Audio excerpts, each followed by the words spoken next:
everyone. Welcome to my show, Career Startup Podcast, a podcast to spotlight Asian leaders and interesting allies that I meet in my life. Today, I have with me Jay Polaki. Jay, who's joining us from Maryland. Hi, Jay. How are you doing? Hi, Priyanka. Very nice to be here. Thank you so much for the invitation. I'm honored and excited to be here today. Thank you, Jay. So, Jay is a HR technology and management professional. She's the founder of HR Geckos. We'll learn a little bit more about what it is all about. And Jay has spent the last 2 decades in several leadership positions across industries, and she impacts HR functions and is an amazing professional to get to know.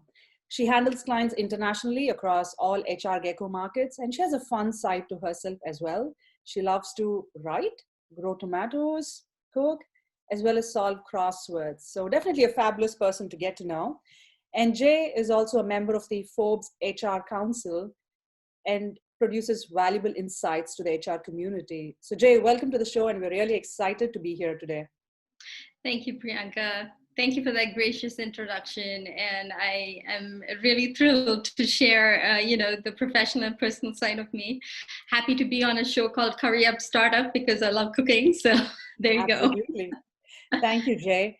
And for our listeners out here, so what are the top 3 things you're going to learn in our podcast today? Is one, as a candidate who's looking for opportunities, given the current, global pandemic situation, Jay is going to talk to us about the top 3 traits that an HR professional looks for every candidate. HR professional looks in every candidate. And 2, if you're an organization, how do you do digital transformation of your HR so you can be more efficient? And 3, get to know the personal side of Jay, how she's traversed from growing up in Vizag, the southern part of India, all the way to the United States, and how she has positioned herself as an entrepreneur. Definitely a lot of wisdom that can be learned from her legacy as well. So Jay, are you excited to get started? Of course, yes. Let's go. All right. So Jay, I want to go back to your childhood. You grew up in Vizag, which is a coastal city in the southern part of India. But I know you have roots in Burma and you've traveled a lot in your life experiences. So tell us a little bit more about your childhood experiences and how it has shaped you as a person. Perfect. Well, again, thank you for having me on the show. I'm really delighted to be here and share my personal journey. I grew up in Vizag, also known as Vishakhapatnam, which is along the southeast coast of India, along the Bay of Bengal. While I was growing up, it was a sleepy little town, but had all the bangs and bells and whistles of a big city in India. It was along a beach, so you can expect all the different vibes that go with a beach city. But also at the same time, it was a very quiet city and very vibrant because of the university that was there, Andhra University, which is one of the largest universities in India. And also because the Eastern Naval Command was headquartered in Vishakhapatnam. So we had a very cosmopolitan atmosphere and ambiance. It's also one of the largest natural harbors in the world.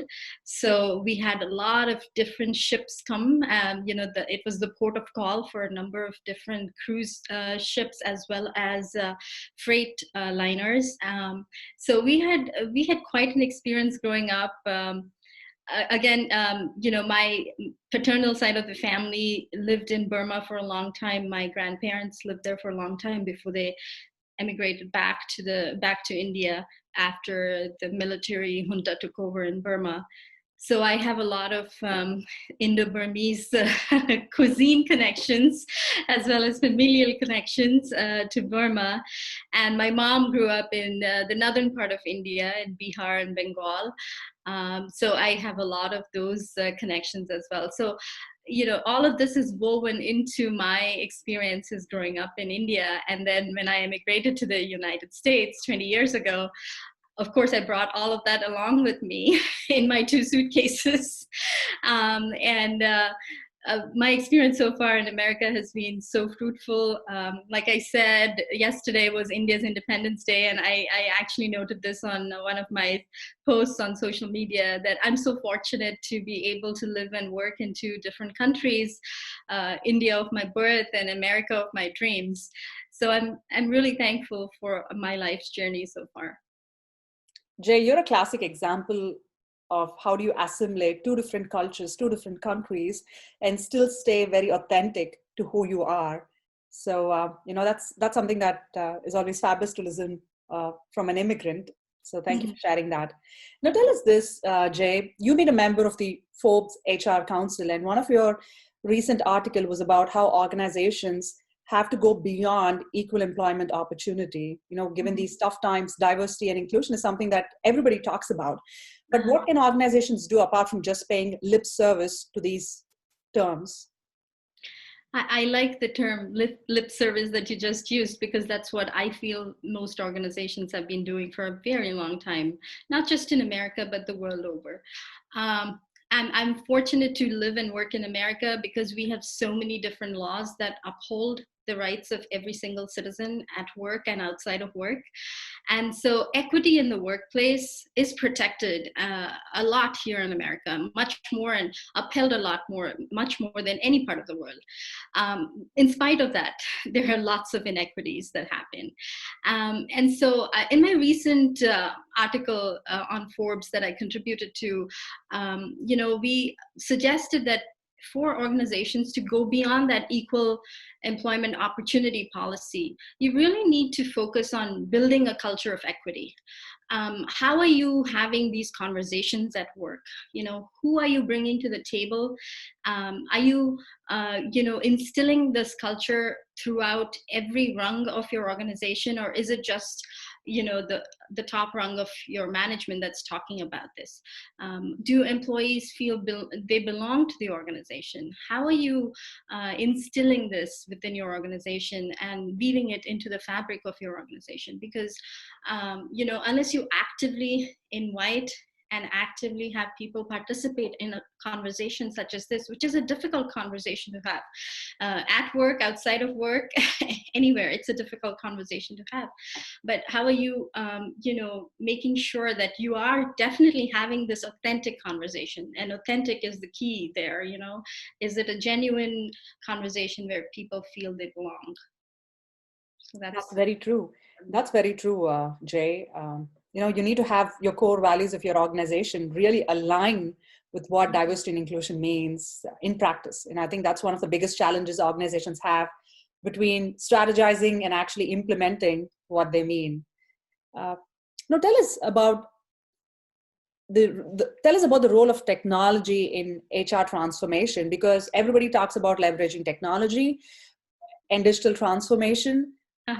What is your take on digital transformation in HR and the impact it could create?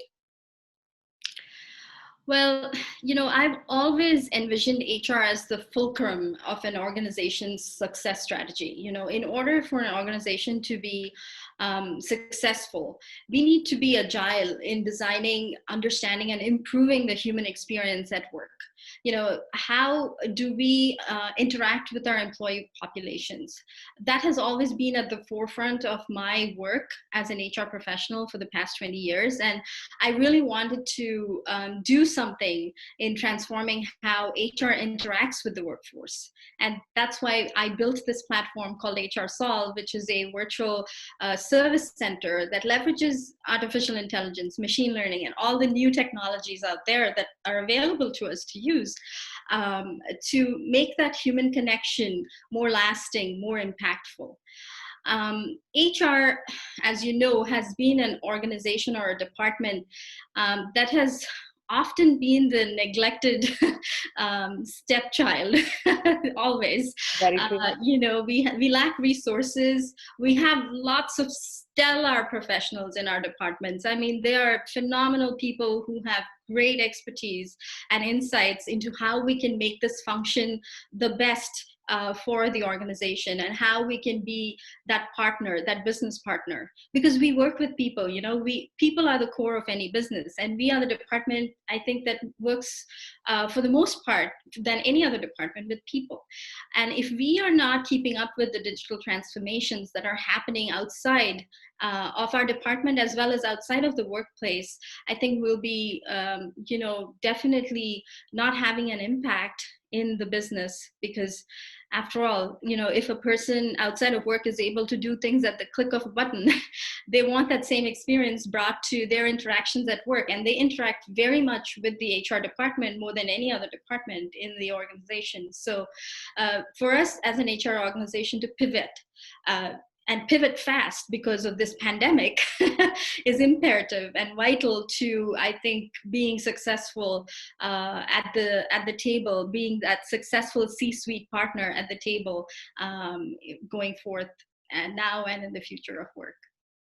And HR can no longer operate in a silo. I think that's the biggest message that I'm hearing from you. It has to be part of the rest of the organization in terms of incorporating the technological leverage that the rest of the organization is using. Mm-hmm. So it's time for all organizations to really delve deep into the weeds and put these plans into action. Oh, definitely. And because of the pandemic, there's been this huge shift to automation. We're seeing it in our personal lives. People who hated technology, like my dad, has taken up all of this digital stuff because there's no other way to go about work than, transact, learn about LinkedIn live stream, Facebook live stream, even to talk with your family and friends and, engage in social activities. So that all of these colleagues of ours who were averse to any kind of digital, activity have become more, I think, interested in doing things online because they have no other choice, So definitely the pandemic helped them practice more and bring those skills to the fore that they've suppressed for so long. I hear you on that because there's no plan B, right? This is the only way to survive, and people are adapting to the changing times. Yes, absolutely. Now, tell us this, Jay, as a seasoned HR professional, what are the top 3 things that you look for in every candidate?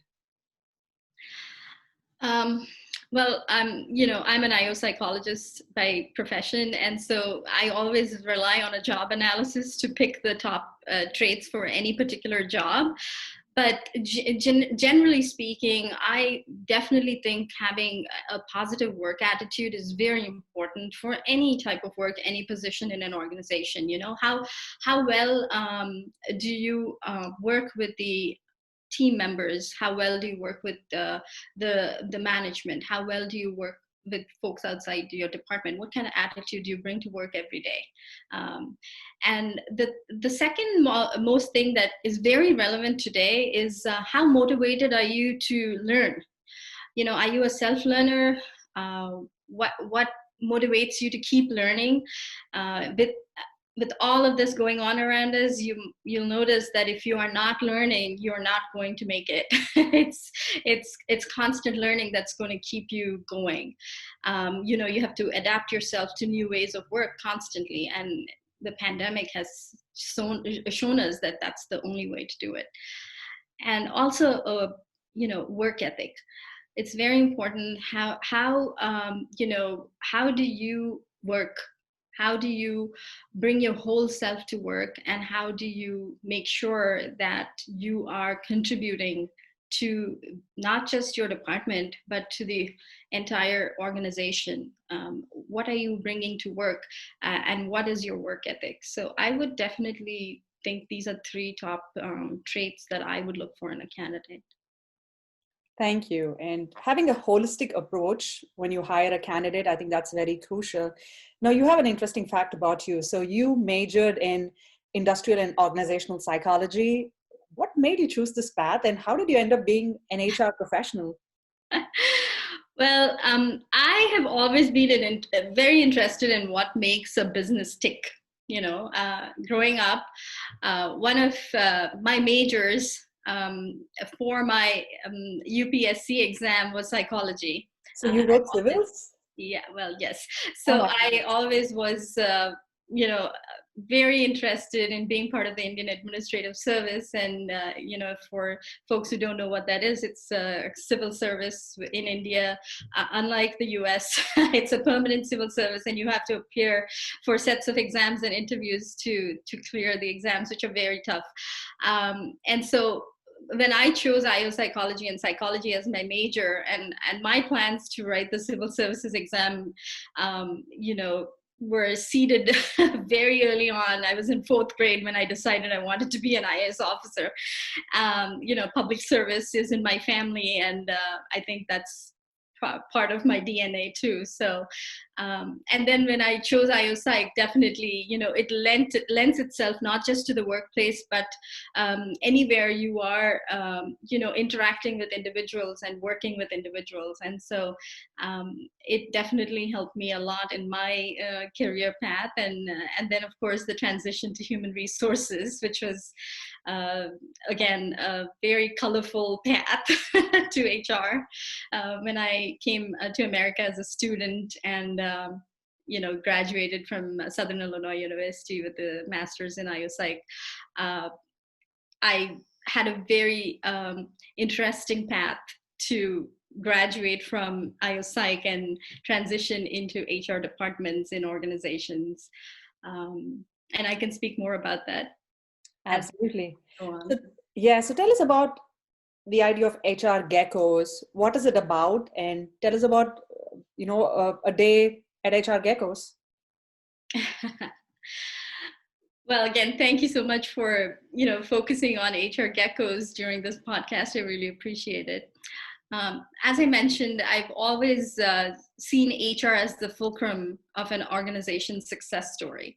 And I believe that HR can transform an organization's success story in more ways than one. So HR Geckos, true to our name, transforms HR departments within organizations by leveraging technology and helping your employees connect with you in more meaningful and satisfying ways. So it definitely creates that sense of belongingness that we spoke to earlier. It definitely speaks to that, and we are using technology to bring that to the fore and make it happen in organizations. That's amazing. As an entrepreneur, have you ever had a low moment in your career so far? As an entrepreneur, no, definitely not. For the past 2 years, being an entrepreneur has been one of the most fulfilling parts of my career, phases of my career.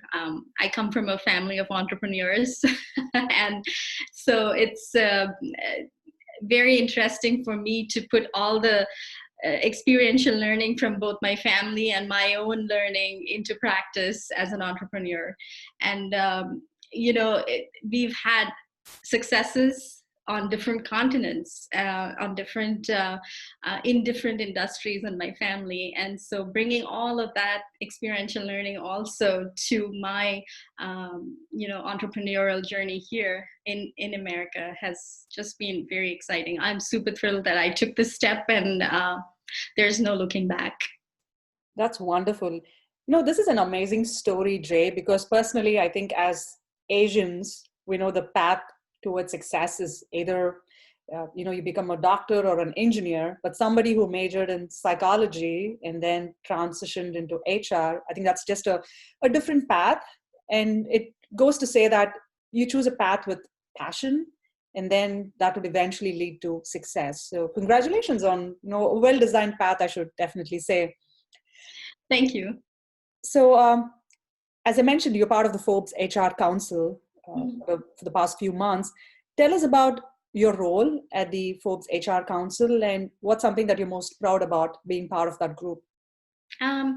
So the Forbes HR Council is a membership-only council that Forbes, which is one of the most, I think, sought after publication for people in the professional field, runs. And I was accepted into the Forbes HR Council in December of 2019. And since then, I've had a very, fruitful and insightful experience being a member of the council. I learn every day from each and every member of the council. There are so many experienced and expert members of the HR Council that I get to work with.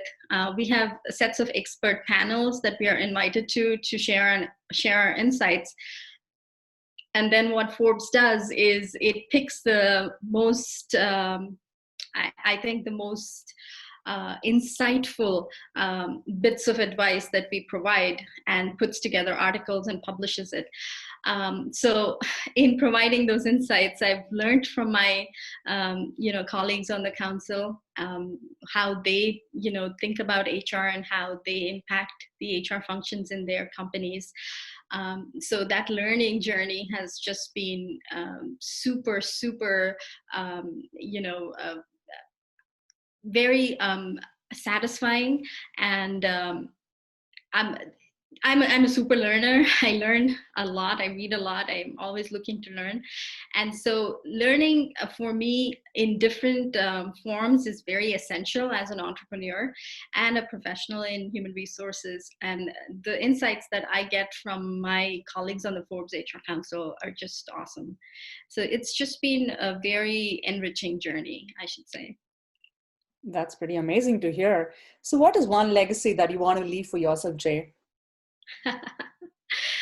Well, I've always strived to build a community around me, a tribe, so to speak.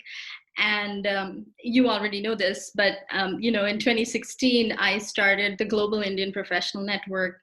It's a network, it's a nonprofit organization where I bring my expertise from people in my network to help individuals with their professional development and their business success stories. So, to me, building a community and being helpful to at least one individual and impacting the career success story of at least one individual is very fulfilling, and that is a legacy that I've started working towards, and I hope to carry forth, because that's what my grandfather did when he was in Burma, and what my father did and does in India now. And so I'm in America, so I brought that with me to America, and I want to give back to the community. Even though we are called Global Indian Professional Network, everyone from any nationality, any region is welcome to join us. And there are many from different parts of the world in our network that we learn and grow with each and every day. So that's been something that I've endeavored to start and continue through the rest of my life. It's pretty amazing, the entrepreneurial values that your forefathers have instilled in you. And that's something that you continue to nurture even when you're on the other side of the world. So kudos to you on, helping others succeed. I think that's something that we always need. Thank you. I think it's very important. When you're professionals and you're continuously going from that 9 to 5 every day, you tend to forget giving back, which is very important. And I know a lot of people in my network never think of it in that way. And so I try to, put that forth and say, hey, we do have to give back to the communities we live in and work in. And it's very important to our journey, just our life's journey. What is the legacy that we're going to leave behind? Like you asked, we should be asking ourselves that almost every single day if we want to make an impact and leave a meaningful impression in the world we live in. Yeah, and most of us are focused on automating our day, right? As you mentioned, the 9 to 5 and just get along for the day. But taking a moment to reflect on who we are and what we do is something that not a lot of us take the time to do. But it's great for me being on the podcast. Like when I meet guests like you, Jay, it helps me reflect on what's a legacy that you want to leave for yourself. So thank you for sharing that part of it. So we have a fun rapid fire round for you. Are you ready for it? Sure. I am excited about this rapid fire. I don't know if I'll have all the answers, but let's go. Hey, we'll make it interesting. And, speaking with an HR professional, right? Usually the candidate is on the other side of the hot seat, but today I get the privilege of asking Jay a lot of interesting questions. Sure. All right, go ahead. So Jay, you tell me the first thing that comes to your mind when I say the following. Role model? Many. My grandparents, parents, aunts, uncles, but specifically outside of my family, Indra Nui, and definitely, there's another writer called Chimamanda Ngozi Adichie. She's a Nigerian writer, but she's Nigerian American. And the Obamas, both Michelle and Barack Obama, they're definitely big role models for me. That's awesome. And Indra Nui is my role model too. So we align in our inspirations. Perfect. One thing you would like to change in your life? I wouldn't change anything. Nothing. I'm super, super satisfied with everything that I've had and my journey so far. Nothing I would change. I'm so glad you're content with what you have. I think that's one of the unique traits that all of us have to inculcate in us. What is your native language and one word to describe yourself in it? So my native language is actually Telugu, but I grew up in a very cosmopolitan atmosphere. So Hindi is what I consider my native tongue. And in Hindi, which is also the national language of India, one word that I would use to describe myself is Roshni, which means light. Let there be light wherever Jay goes. So, thank you. I think of light in the nursery rhyme I learned in kindergarten. That little nursery rhyme, hide it under the bushel, no, I'm going to let it shine, let it shine, let it shine all the time. I learned that. I went to a Catholic missionary school, Timpani in Visakhapatnam. I think it was more Protestant or Catholic, I'm not sure. But yeah, so I learned a lot of these nursery rhymes, and that nursery rhyme stuck with me for a long time. And when I think of myself, that's how I am. I'm not going to let hide my light under a bushel. No. That's pretty amazing. And I'm so glad we could make Jay sing on our podcast. So that's like the first time it ever happened. So thank you for that. So one final question to you, Jay. What does success mean to you? Perseverance and hard work. Never give up, ever.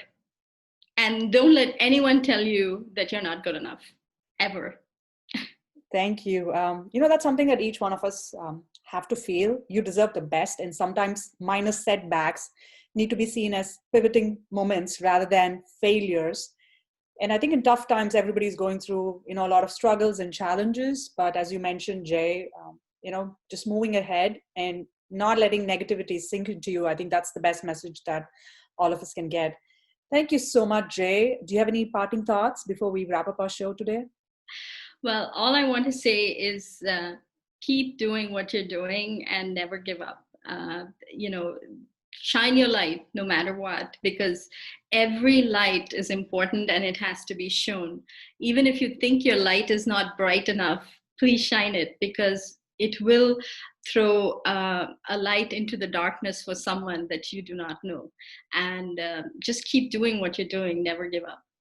Well, never give up. I think that's a very nice way to wrap up our Career Startup podcast for the day. So thank you, Jay. So that was Jay Polaki, talented, seasoned HR management professional, founder of HR Geckos and member of the Forbes HR Council. Jay, the top 3 takeaways that I've learned from you, and so do our listeners, would be, one is, as you mentioned, never give up in life. Always focus on what best you can do. And 2, it's about, digital transformation, how HR department needs to be part of the overall transformation in terms of leveraging technology. And 3, it's about diversity and inclusion should be part of the culture and not just a lip service just to get ahead of the game. Thank you so much for your wonderful wisdom, and also, sharing the human side of you about your entrepreneurial mindset and how success is being content with what you have, as well as the legacy of, helping others succeed. So those are very crucial ones. And thank you so much for being part of the show. Of course. And thank you for having me. It's just been wonderful to talk to you and reflect on my journey so far. So thank you for the opportunity, and I wish you all the success. Thank you, Jay Polaki. So that was Jay Polaki. And I hope everybody gets enlightened by her wisdom and never give up. That's the best attitude that I think has set the tone for the day for a lot of us here. Until another episode with another interesting guest, this is your host, Priyanka Komala, signing off from Career Startup Podcast, a podcast to spotlight Asian leaders and interesting allies that I meet in my life. Thank you.